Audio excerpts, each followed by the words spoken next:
Okay, so this video is about how to get what you want.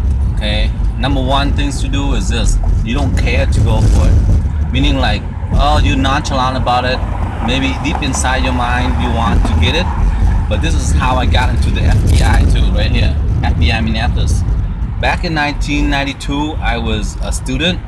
I didn't want to go and work for the business world, but I wanted to do law enforcement. I have very good language skills, so I wanted to be recruited as FBI interpreter, right? So I went to the job fair and I pretended like I didn't care to want to become the law enforcement worker, right? When I went kind of like linger over to where they were, I presented myself, oh yeah, I'm looking for a job, but my background's in marketing, so I don't look for law enforcement. So I talked to the special agent there and pretended like I am not interested, and then he of course was interested in me. He asked, what do I do? And then I told him what I do. I volunteer for church. I'm very involved in the community. I speak my language well. I retain it by reading all the books in the library. And so he said, oh, maybe we need you. I said, oh no, I don't need you. I think, you know, from where country I'm from Vietnam, law enforcement are corrupt, and I can't get past that. People abuse their powers in law enforcement and say, no, this is America, this is different. And he and I argue. I sort of pretended like I am not interested, but I was very interested. And he said, you know what, I bet you can't even pass the test that we have, so why don't you come and test to us for us and see if you even qualify. I said, well, why should I test, you know, waste my time? He say, well, you know, what are you getting paid right now? I say, $9 an hour. He say, well, we paid you $25 an hour. I say, well, okay, but you know, law enforcement, I'm scared of law enforcement. I say, anyway, just come and test with us. So I set up a day and tested with the FBI, and lo and behold, I passed. You know, I was fluent enough, and I passed the test. And I said, you know what?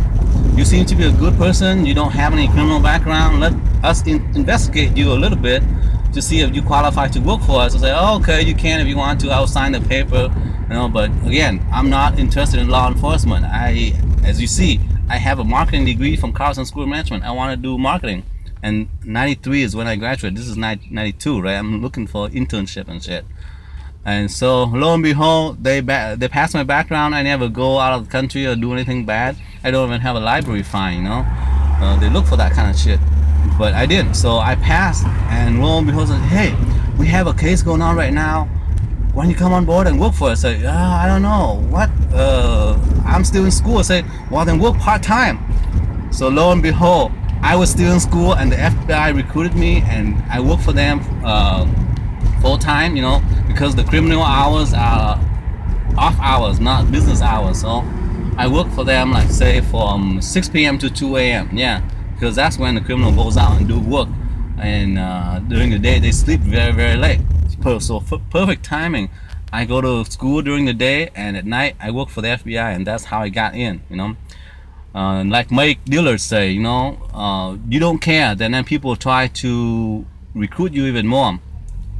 But if you want, like you show that you desire, like your desires want what they have, and they kind of like think less of you. You don't need to validate yourself, okay? Just say, hey, I'm good enough. If you want me, you can have me, but you know, you have to go through some hurdle, and that's what happened, okay? So in life, you gotta do that. If you show a need, people think less of you. If you don't show a need for them, they think like, hey, you're cool, you know? You may need it, but then you don't show that you're needy. They like that kind of shit, and so they will recruit you, and they will want you to be on their team. And lo and behold, you're more than qualified, and you do well with them, and life is good. That's how you get to recruit in the FBI, okay? FBI Minneapolis. And I ended up working for them for 10 years. 5 years in Minneapolis, 5 years in Los Angeles Division, which is Santa Ana. I stationed in Santa Ana Resident Agency. It's a small satellite office, and my life was really fun. I get to travel a lot and do cool shit. Anyway, thank you for watching my video, and have a blessed day. Bye bye.